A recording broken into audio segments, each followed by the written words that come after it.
Hello again and welcome back to my channel Grammar Forward. Here you will find English grammar lessons explained in a simplified manner. My name is Sonia and you know that presently we are doing a series based on English verb tenses. In today's lesson, we are going to take up the second tense in the series, present continuous tense. We have already done a lesson based on present simple tense. If you haven't watched that video yet, I recommend you to watch that. Now coming back to our topic. What is present continuous tense? What does it do? I'm sure that the name itself gives you an idea or a clue about what it does. We use this tense to talk about an action that continues. In short, we use this tense to talk about something that happens now or about an action that is temporary. I already told you that we use the present continuous tense to talk about something we are doing now. What am I doing now? I'm teaching. What are you doing now? You are watching the video or you are learning English. Now let me give you an idea of how a verb will look like when it is used in present continuous tense. So here, for example, I am taking the verb go. You know that the subject pronouns are I, we, you, they, he, she and it. So, you know, I and we are first person. This is singular. We is plural. You is second person. It may be singular or plural. They is third person plural. And third person singular can be he, she, it or any name. Any name which is singular. Now you see how we form the verb. The form of the verb is you have with I am going. With we you have are going. So we plural, we are going. You, maybe I am talking to you, one person or to many people, you, but it will be whether it is singular or plural, it's you are going. They again. Plural, they are going, but for he, she and it, for singular subject we have is going. So I is singular, but I is special, so we have I am, but for all other singular subjects we have is, and for all other plural subjects we have are. Now can you tell me what is the form of the verb when used in present continuous tense? We have be plus verb plus ing. What do you mean by be? All of these are different forms of be. With I, you have am, we, you, they, you have are, he, she, it, you have is. So in detail, when I write it, I can say this is the form. You use am or is or are plus verb and ing. Did you realize something? We have already made the positive form using the present continuous tense. Here the example we took is go. So here you find the positive or the affirmative form.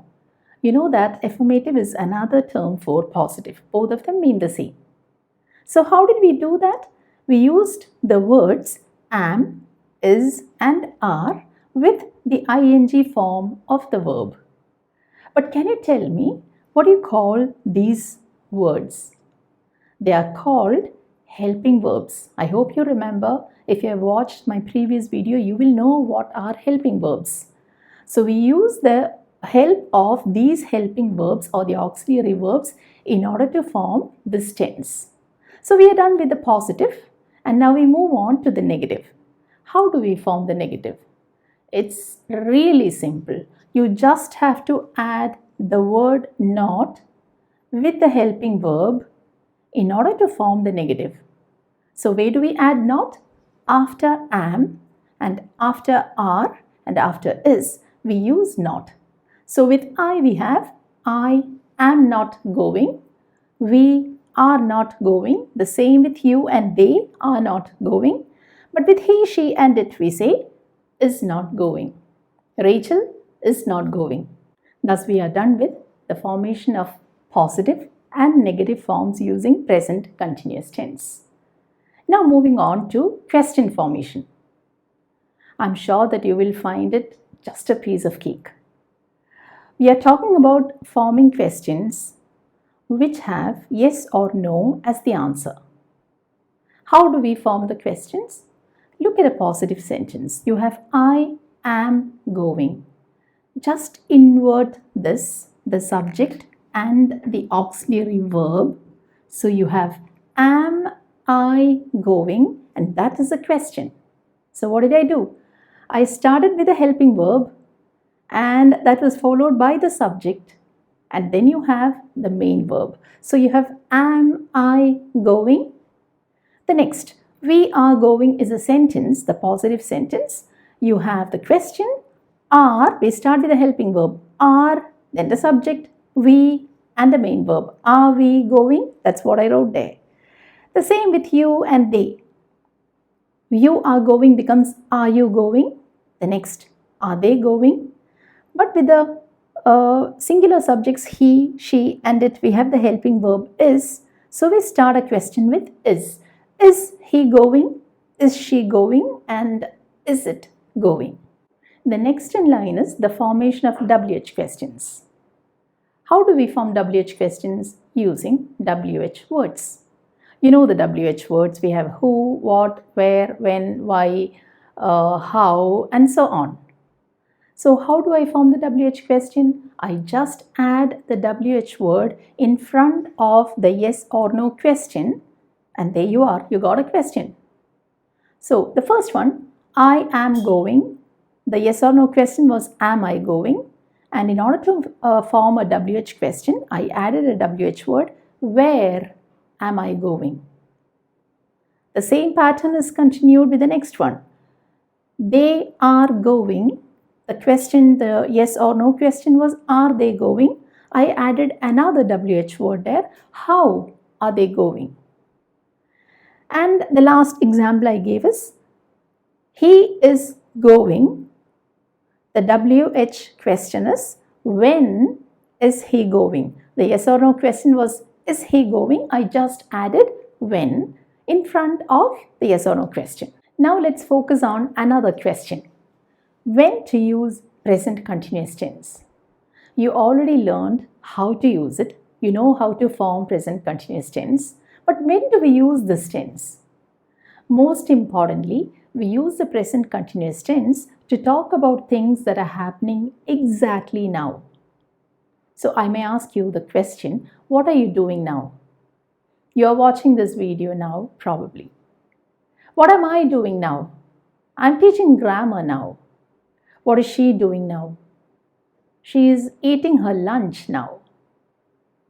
So this is what I mean by talking about things that are happening exactly now at the moment of speaking.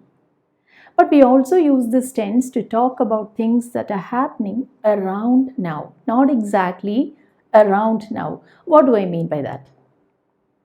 Here, I'm using this tense to describe actions that happen just before and just after now. For example, when I say Susan is looking for a new house, I mean that Susan may not be doing that right now. She started looking for a new house just before and just after now. Similarly, he is learning to drive. Maybe he is not doing it just now. He started learning to drive just before speaking, and he'll be continuing with that just after speaking too. We also use the present continuous tense to talk about temporary actions. By the word temporary, what we mean is something which doesn't last forever. That is, it's the opposite of the word permanent. So which tense do we use to talk about permanent things? We use the present simple tense. You already learned that. Here we have some examples. She is studying arts at the university. From the sentence, it's clear that it is a temporary arrangement. She is not going to learn arts at the university forever. So we use the present continuous tense here. In the next example, we have, they are not working with us this year. It is implied that this year they are not working with us. Maybe next year they are going to join us again. So again, it shows that it is a temporary arrangement. We also use present continuous tense to talk about actions which are repeated and something which causes us annoyance. So here you have an example. It is always raining here in July. So it's something which is irritating us. And see how I used it? It is always raining here in July. So when we use present continuous to denote irritation, we have to use this word always, the frequency adverb. Again, one more sentence. She is always complaining about her job. Again, I used the word always to show that it's something which is annoying us. In what other situations do we use present continuous tense? We use this tense also to talk about something which is changing or growing or developing. For example, you can say the children are growing up quickly, because you are talking about the action growing up which is happening in a period of time. In the same way, you have your English is improving. You are talking about a progress, a development being made. So we don't say your English improves, your English is improving. We also use this tense to talk about trends. So by the word trends, what I mean is something which is happening more and more during that period of time. This example will make it clear for you. More and more people are working from home these days. We don't say more and more people work from home these days. And we have the oil prices are increasing. We never say the oil prices increase, because this is a trend. And last but not the least, we also use the present continuous tense to denote future. Surprised? But it is true. We can use the present continuous tense to talk about something which is going to happen in the immediate future, near future. But there are two conditions. One is we need to use a future word like tomorrow or next week or tonight. And we also should have taken a decision and planned for this event before speaking. These examples will make it clear for you. I am starting my new job next month. So here I've used a future word next, and it's clear that before speaking, I've made all the arrangements for that. So I can say I am starting my new job next month. It's clear that we are not talking about a present time, it's about a future. Also, we are eating out tonight. We are eating out when? In the near future, tonight. So I have made the plan and I have made all the arrangements for eating out. It's equally important to know when not to use present continuous tense. We don't use this tense in two situations. Number one, when talking about permanent situations. For example, when I talk about my job or about where I live, I don't use the continuous form. So it's wrong to say I am working as a teacher. Instead, I should say I work as a teacher. Or we say I live in Dubai, not I am living in Dubai. And we also don't use this present continuous tense with stative verbs. I've already done a detailed video on verbs. If you haven't watched that video yet, I suggest you to watch that. So, stative verbs are those verbs that refer to feelings or emotions, senses, ownership, possession, and so on. So here, a gram of gold is costing around rupees 4,000. That's wrong. We don't say is costing, we say costs. In the same way, I'm loving this song is wrong. We say I love this song. We need to know how the spelling of a verb changes when it is used in present continuous tense.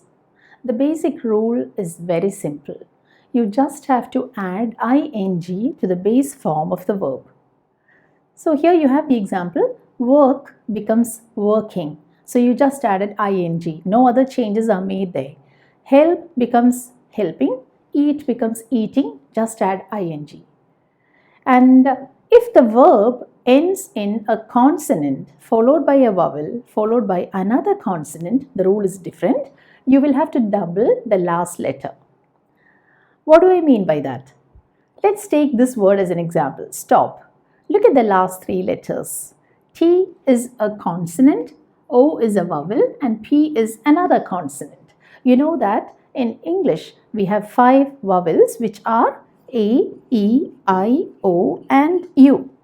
All the other alphabets other than these 5 are called consonants. So in a word, if you have a consonant followed by a vowel followed by a consonant as the last 3 letters, what do? You just double the last letter. So you have stopping with double P. The same happens with cut. Here you have consonant, vowel and a consonant. So it becomes cutting, the same with letting and so on. But there's an exception here. If the last syllable is not stressed, don't double the last letter. Here we have an example for that. Open. The last syllable is not stressed. So we don't say opening with a double N. It's just opening with single N. What do we do if the verb ends in an IE? That's another case. In that case, you change the IE to Y. So die, D-I-E becomes dying. You remove the I-E and that is replaced with Y-I-N-G. The same with lie. Lie becomes lying. You removed the I-E and added Y and I-N-G. And another case is if the verb ends in a vowel plus consonant plus E, we omit the E. That is, in this word write, you have W-R-I-T-E. So here you have a vowel, I is a vowel, T is a consonant and then you have the letter E. In that case, you will just omit E and add ing. So here you can see that I removed the E. So I have W-R-I-T-I-N-G. Similarly in the word come, you remove the E because here you have vowel and a consonant followed by E.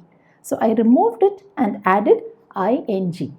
Before winding up, let's discuss some common errors made while using the present continuous tense. So here are a few of them. The first one, they're waiting for you. Something is wrong with the form here. You can see that a very important word is missing. There's no helping verb here. So it should be they are, because we are using it with the plural subject. They are waiting for you. Number 2, do you listening to me? This is used in present continuous tense. So we don't have to use the auxiliary verb do here. On the other hand, we should be using with you. It should be are you listening to me? So this is wrong. Are you listening to me? Number 3, where they are going. What do you think of this? It's a question.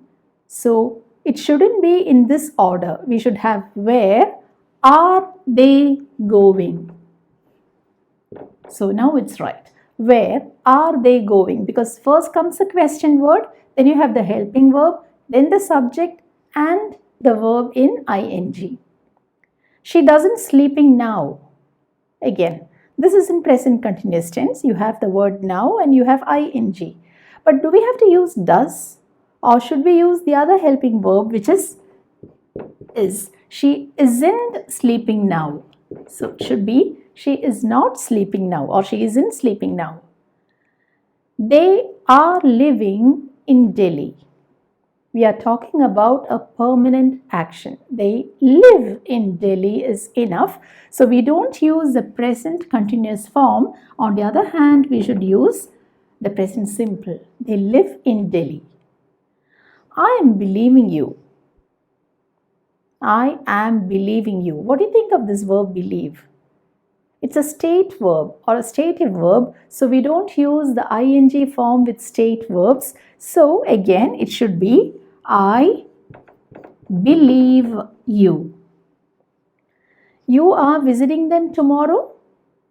It's the same mistake again. It should be are you visiting them tomorrow? So the word order is wrong. You start with a helping verb in order to form a yes or no question. I hope this lesson helped you in improving your English grammar. If you enjoyed this video, please do like and subscribe to my channel if you are new here. See you in the next session. Goodbye until then. Take care and stay safe.